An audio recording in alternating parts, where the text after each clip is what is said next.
Yes. Nash, Yes. Stead. Yeah. Willett. Yes. No. Corliss. Absolutely.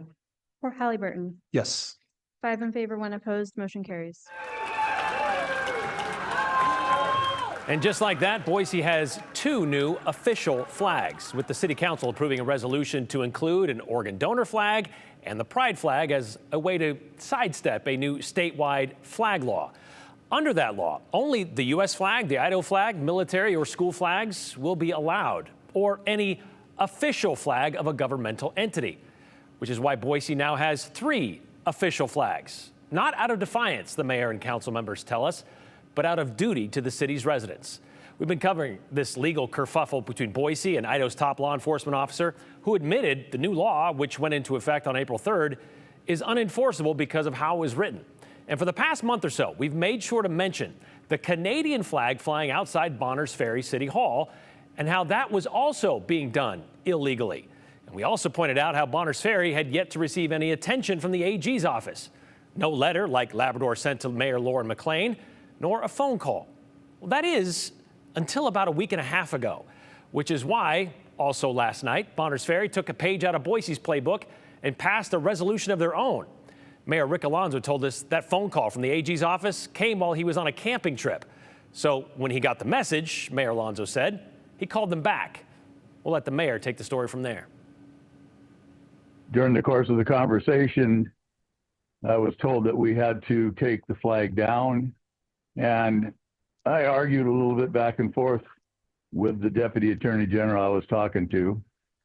And I told him that this statute was poorly written, that there was no penalties for not abiding by the statute. Anyways, we went back and forth a little bit. I tried to get him to let me hold off on removing the flag until I had a chance to get back to town from my camping trip and meet with my city council and let them decide what we wanted to do. And he said, no, you can't do that. He says, you need to take it down right away. And I said, well, what if I don't? He says, well, we'll sue you. He says, we'll file a writ of mandamus and force you to take it down. So Mayor Alonzo made sure the flag was taken down. That is, until the city attorney could come up with an idea.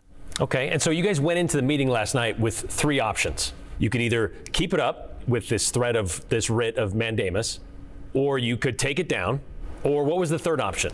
She had also came up with a resolution to present to council, which is what we did. We read the resolution and passed it.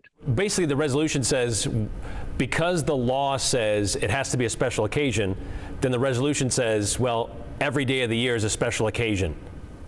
Correct. Because of our continued friendship with the Canadians to the north of us, only 30 miles. So the flag is now flying again? Yes, it is. After we passed the resolution last night, we walked across the street and raised the flag back up. Did anybody from the legislature, any lawmaker, reach out to you and say, hey, I want to get your opinion on this? Not to me, no.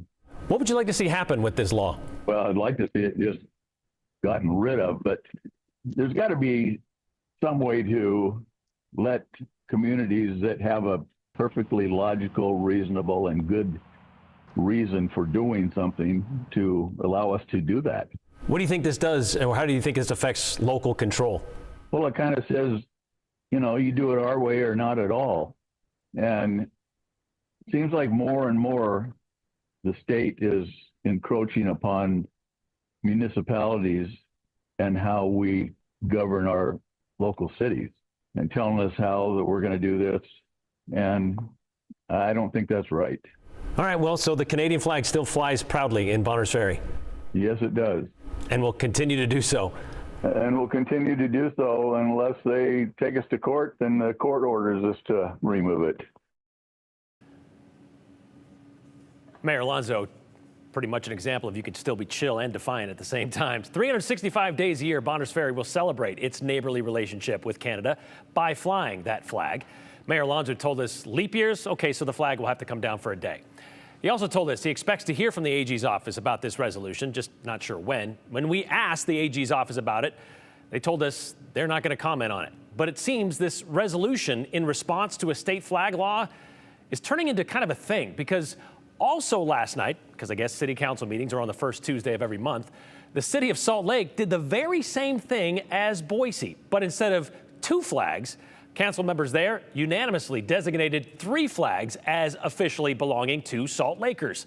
There's the city flag, which is on the top left, and the Juneteenth flag on the bottom right, but also the transgender and pride flags, all with the sago lily, which is the Utah state flower. Salt Lake City Mayor Aaron Mendenhall called the resolution and the flags 3 new symbols of our shared values and our unity.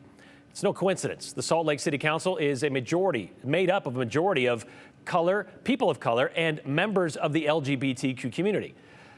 But it's also because, as one council member pointed out, Salt Lake is a safe place for that community to live and to lead the city.